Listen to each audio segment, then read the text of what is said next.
Olá, estamos começando pela TV Horizonte, uma emissora da Rede Catedral de Comunicação, o programa Religare. Nesta semana, nós convidamos o teólogo e professor da Universidade Federal de Juiz de Fora, Faustino Teixeira. Ele é um dos grandes especialistas nessa temática em âmbito nacional. Como eu disse, ele é professor na Federal de Juiz de Fora, lá no programa de pós-graduação em Ciência da Religião. Neste segundo semestre de 2008, o professor Faustino colabora também com o programa de pós-graduação em Ciência da Religião da PUC Minas como professor visitante. O professor Faustino também foi meu professor. Por isso, um prazer ainda maior tê-lo aqui, Faustino, nessa conversa, conhecendo a TV Horizonte, né? Sem dúvida. Partilhando conosco também no mestrado em Ciência da Religião. Faustino, você poderia ser chamado de um dos pais fundadores da ciência da religião no Brasil, ao lado, talvez, de outros nomes, por exemplo, como o professor Pedro Ribeiro, que também atua conosco, entre outros nomes, não? Como que você vê o desenvolvimento da ciência da religião nesses últimos anos, só para a gente ir esquentando a nossa conversa, né? De fato, alguns programas são pioneiros a nível nacional. Juiz de Fora talvez seja um dos programas, uma das universidades a nível federal que tenha iniciado esse projeto já no final dos anos 60, começo dos anos 70, com a graduação em Ciência da Religião, sendo que a pós-graduação nossa começou no início dos anos 90, com especialização, depois veio o mestrado em 93, depois veio o doutorado em 2000, portanto, nós estamos em Juiz de Fora num processo de afirmação e discussão da área de ciência da religião no Brasil, embora o nosso programa é no singular ciência da religião, mas na prática funciona como um programa de ciências da religião. Sim. Agora, recentemente, quase que uma notícia a ser dada, né? A outra federal, que também tem um programa lá, Ciências das Religiões, que é a Federal da Paraíba, acaba de lançar uma graduação também em Ciências da Religião. O que é, propriamente esta área de pesquisa sobre a religião, como ciência da religião, ciências da religião? No fundo, é um trabalho que valoriza a perspectiva multidisciplinar e interdisciplinar de tentar abordar a temática da religião com o aporte de várias contribuições de áreas diversificadas, como antropologia, história, teologia, filosofia, fenomenologia, né? Então, a riqueza é você captar a perspectiva da religião sob várias perspectivas e um trabalho também que é favorecido pela riqueza do próprio corpo discente, que vem também de áreas diversificadas e que, no fundo, agora nós estamos começando a nos firmar no Brasil, em termos de pós-graduação. O número de programas de pós-graduação em ciência da religião já ultrapassa o número de programas reconhecidos de teologia no âmbito nacional. Tem gente que ainda tem dificuldade com essa área, mas eu diria que é uma área que vai se firmando no Brasil e que os profissionais que estão sendo formados nesses programas já começam a ter uma inserção em campos de trabalho que são bem significativos. E o resultado mais positivo que eu vejo é a perspectiva de grande abertura que se tem numa abordagem de religião não confessional, aberta para um amplo leque de reflexões de abordagem sobre o campo da religião. Sim. Você contribui nessa área do conhecimento pesquisando diálogo interreligioso, teologia do pluralismo religioso. Mais recentemente, você tem pesquisado a mística comparada. No nosso programa, nós temos 3 áreas, em Juiz de Fora, 3 áreas de concentração. Tem a área de filosofia da religião, tem a área de ciências sociais da religião e tem a área que eu atuo, que é de religiões comparadas e perspectivas do diálogo. E nessa área, nós estamos realmente criando um campo de reflexão que, em alguns casos, uma repercussão já nacional, envolvendo outros programas de pós-graduação, como a PUC de São Paulo, como a Federal do Rio de Janeiro, como a PUC do Rio de Janeiro, no campo de estudos de mística comparada. Nós temos encontros anuais que vem acontecendo desde 91, envolvendo pesquisadores e alunos que estão desenvolvendo teses nesse campo de mística comparada das religiões. Sim. Mas o meu campo original, em Juiz de Fora, é teologia das religiões e teologia do pluralismo religioso, que é um tema extremamente complexo, extremamente polêmico, como a gente pode perceber nesses últimos 20 anos, a quantidade de tensões que se relacionam com essa temática. Entrando neste tema, que é o tema do Religare desta semana, não é? O diálogo interreligioso. O que mais propriamente caracteriza esse campo de tensões? Porque justamente o que o diálogo interreligioso levanta é a grande questão sobre a plausibilidade ou a validade, o reconhecimento do pluralismo religioso como um valor.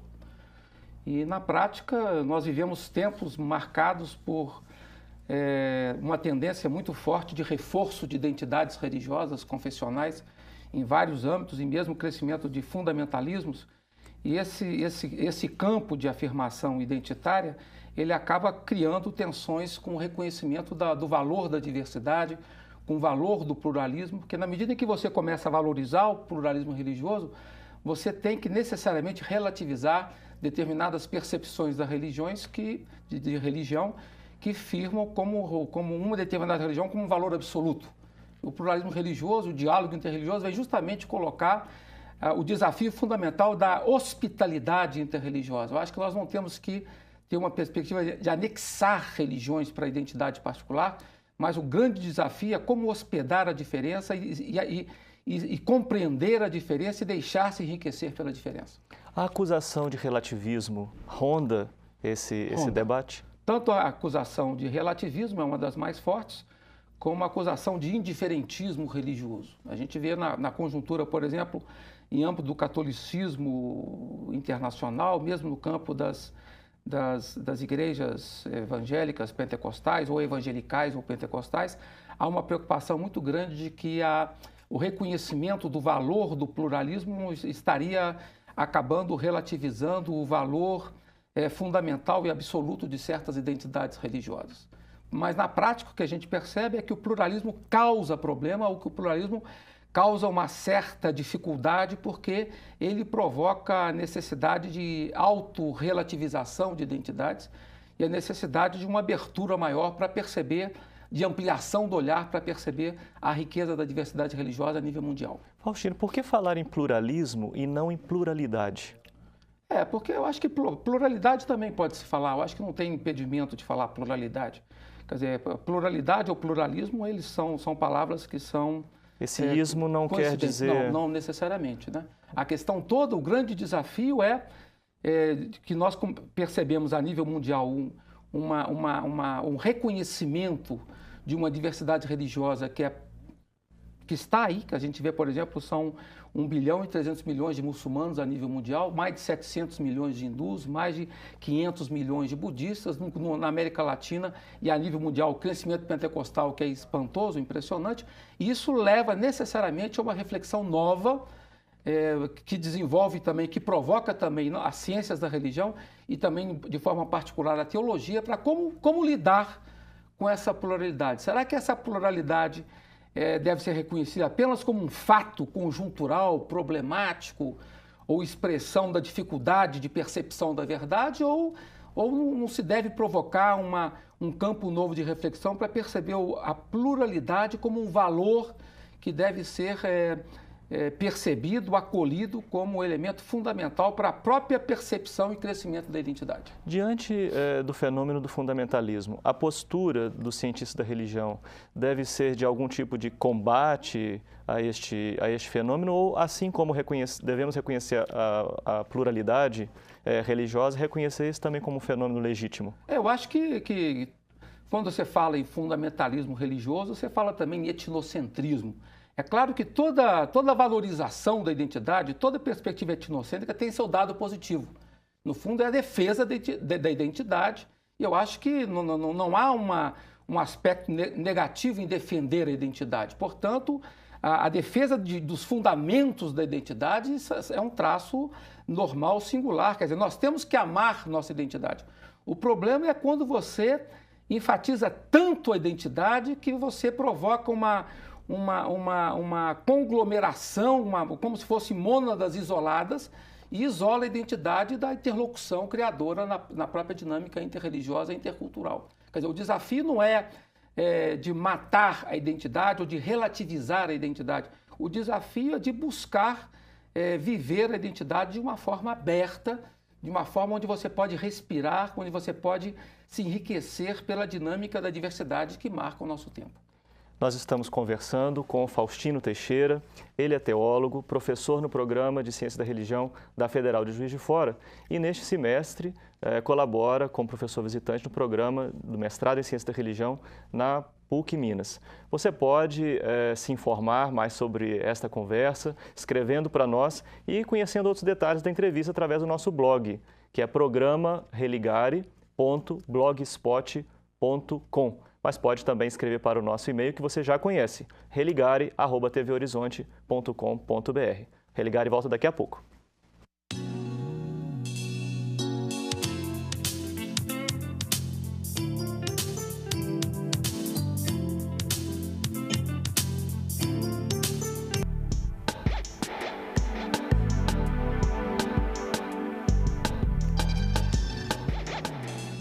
Estamos de volta com o Religare. Nesta semana nós conversamos sobre diálogo interreligioso. O nosso convidado é o teólogo Faustino Couto Teixeira. Ele é professor na Universidade Federal de Juiz de Fora, do programa de Ciência da Religião, e também colabora aqui em Belo Horizonte, na PUC Minas, com mestrado em Ciência da Religião neste semestre, de segundo semestre de 2008. Eu disse no final do primeiro bloco que você pode participar e agora ficar sabendo com antecedência sobre o programa da semana seguinte, através do nosso blog, programareligare.blogspot.com. O nosso e-mail continua valendo para você enviar também mensagem, mas você pode entrar através do blog. Faustino, nesse cenário do diálogo, desafios não faltam. Né? Dentro daqueles 3 modelos, né, você me avalia se eu aprendi direitinho, do eclesiocentrismo, do cristocentrismo e do pluralismo. Dentro desses 3 modelos, onde é que se localizam os problemas e as facilidades para o diálogo interreligioso? Isso aí é difícil responder rapidamente essa questão. É uma temática ampla. É uma temática muito complexa. Grande parte dos teólogos que se posicionam nesse campo, a gente fala mais, talvez, exclusivismo, inclusivismo e pluralismo. Grande parte dos teólogos se situam mais dentro da perspectiva inclusivista, que na prática é uma perspectiva teológica que valoriza as outras tradições religiosas, mas que tem muita dificuldade de entender a perspectiva salvífica das religiões desligadas da singularidade de normatividade, constitutividade de Jesus Cristo como Salvador universal, no campo da reflexão da teologia cristã das religiões. Então, as perspectivas que arranham com essa perspectiva da constitutividade de Jesus, que são os teólogos que se posicionam mais na linha pluralista das religiões, aí as tensões começam a acontecer. Mas, no fundo, a grande questão é como você valoriza uma determinada tradição religiosa, mas permanecendo capaz de perceber a riqueza e a presença do mistério em outras tradições religiosas também. Essa, você disse, né, uma grande maioria... No inclusivismo. No inclusivismo. O pluralismo, como que você avalia essa perspectiva pluralista? Porque não tem uma perspectiva pluralista, você tem várias nuances, quer dizer, as margens entre a gente pode ver dentro da própria perspectiva inclusivista. Hoje você tem 3 perspectivas. Você tem uma teologia do acabamento, que falam que as religiões têm valor, mas têm que ser rematadas, têm que ser acabadas com o enriquecimento do cristianismo. Você tem uma perspectiva mais de corte raineriano, que reconhece as outras religiões como religiões sobrenaturais, marcadas pela presença da graça, da força salvífica. E você tem hoje uma perspectiva da teologia, do inclusivismo pluralista, quer dizer, são autores católicos ou protestantes, né, que reconhecem a importância fundamental da normatividade de Jesus, mas que acham que você tem que se abrir para entender de forma mais positiva o pluralismo de princípio. Então você tem nuances dentro do inclusivismo, você tem nuances dentro do pluralismo e as margens ficam um pouco... É difícil você traçar um uma diferença tão radical entre o inclusivismo mais arrojado e o pluralismo mais cauteloso. Você tem perspectivas dentro do pluralismo muito diversificadas. Você tem um John Hick, que é mais radical, você tem um Paul Nitter, que é mais matizado, né? Você tem atualmente um grande teólogo jesuíta americano, Roger Haidt, que vai numa linha bem próxima do pluralismo, mas que mantém o valor e o significado de Jesus de forma bem particular. Sim. No âmbito dessa disciplina, Teologia do Pluralismo Religioso, né, o que constitui essa disciplina? Essa disciplina, na prática, você sempre trabalha a partir de uma inserção religiosa particular. Como eu sou um teólogo católico, eu tento trabalhar nessa disciplina como que a tradição católica, ao longo de toda a sua história, ela foi se posicionando com respeito às religiões, tanto o magistério católico como a teologia católica. Então, na prática, é uma disciplina que tenta desenvolver a contribuição da reflexão teológica nesses três âmbitos, né? No âmbito do exclusivismo, como se posiciona a perspectiva teológica exclusivista, no campo do inclusivismo, com as suas nuances diversificadas, e os desafios atuais do pluralismo religioso, que começa também a ter uma incidência forte na América Latina, com alguns teólogos importantes que estão trabalhando nessa perspectiva. Sim. Do pluralismo, ou dessa discussão sobre o pluralismo religioso, da diversidade religiosa, do diálogo interreligioso, à mística. Né? Como é que se operou, né, na sua pesquisa essa passagem? Porque a perspectiva mística, no meu ponto de vista, é a perspectiva mais substantiva para poder entender a abertura ao pluralismo religioso, no meu ponto de vista. Porque a perspectiva mística coloca o seguinte desafio: na medida em que você aprofunda a sua própria tradição, chega um determinado momento que você começa a perceber a relatividade dessa própria tradição diante de um mistério muito mais amplo que também habita e que também está presente em outras tradições religiosas. Ou seja, a mística, ela não significa um distanciamento da tradição, mas ela provoca um tal aprofundamento da tradição que ela é capaz de perceber a presença do mistério no fundo, e não só no fundo da tradição, mas no mistério que também acompanha a dinâmica de aprofundamento de qualquer tradição religiosa. Sim. Eu acho que a melhor pista que eu encontrei até hoje para trabalhar uma abertura religiosa para o pluralismo religioso é a perspectiva mística. Todos os grandes místicos foram pessoas profundamente marcadas por uma hospitalidade interreligiosa. E é curioso, interessante perceber, todo aquele que aprofunda mais sua tradição tem mais condição de avançar no diálogo interreligioso. Mas o aprofundamento da tradição provoca tensões com a própria tradição, na medida em que ele levanta uma liberdade religiosa muito particular de poder perceber que o mistério é sempre maior. Sim. O mistério é sempre maior que todas as formas conjunturais que as religiões tentam traduzi-lo na própria prática histórica. Sim. Há sentido em falar em mística comparada nesse sentido? Mística comparada das religiões ou mística interreligiosa. O próximo volume da coleção Pelos Muitos Caminhos de Deus, organizado pelo Virgílio Tomita e Manuel de Barros, vai ser justamente da perspectiva da mística interreligiosa e diria até de uma teologia interreligiosa. Mas a mística por si só já é essa abertura. Todo aquele que está trabalhando mística, seja no âmbito cristão, seja no âmbito judaico, seja no âmbito hindu, seja no âmbito do budismo, ou coisa que o valha, percebe que há uma grande proximidade, né, entre a experiência religiosa. Talvez a forma mais profunda de diálogo interreligioso é a forma que envolve a experiência religiosa, e justamente a forma do aprofundamento da experiência religiosa vai perceber uma dinâmica de confraternidade profunda entre as tradições, que você vai ter até dificuldade de perceber de onde esse místico está situado. Sim. Se é na tradição sufi, se é na tradição cristã, se é na tradição zen budista, porque no momento que você está vivendo a profundidade da experiência religiosa, a proximidade é muito grande. É igual você imaginar um círculo. Se você se aproxima pela superfície, as distâncias são muito grandes.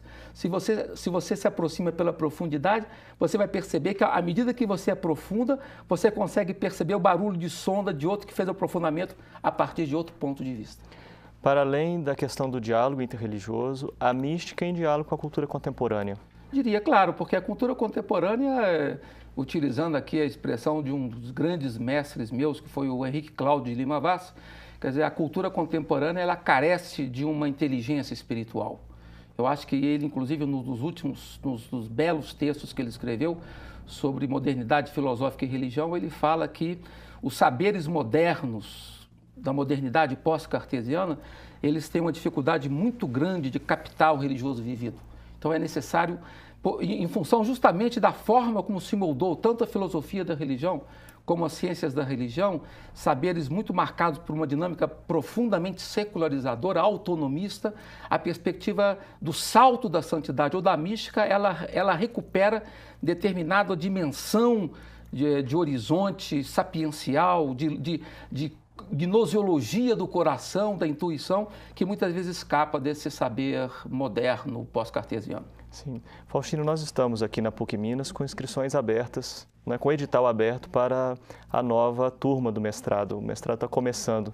Você que colabora esse semestre como professor visitante, como é que você percebeu, não é, esse ambiente da ciência da religião na PUC Minas, no curso que você está dando aqui? Eu acho não só tem que reconhecer a riqueza do corpo docente do programa aqui em Belo Horizonte, que são todos amigos, conhecidos, ex-alunos e companheiros, como no caso do Pedro Oliveira, que trabalhou muitos anos comigo na fundação da pós-graduação Juiz de Fora, e me encantou muito também o corpo discente. Os alunos, no primeiro contato que eu tive com os alunos, isso aí é um período muito puxado de curso que eu estou dando, são alunos extremamente interessados, que acompanham as aulas com muito interesse e que mostram um pouco essa perspectiva da ciência da religião no Brasil. Eu acho que vale a pena você trabalhar com alunos que vêm desse horizonte. Faustino, agradeço muito a sua disponibilidade, a sua participação. Agradeço também por você ter escolhido participar conosco desta conversa. Sobre esse edital que eu falei, da seleção para a nova turma do mestrado em Ciência da Religião, as informações estão em nossa página na internet, www.pucminas.br/ppgcr. Mas nós podemos atendê-lo também por telefone, 31 é o código de Belo Horizonte, 3319-4633, de 14 às 17 horas. O Religare vai ficando por aqui. Um abraço muito cordial e até o próximo programa.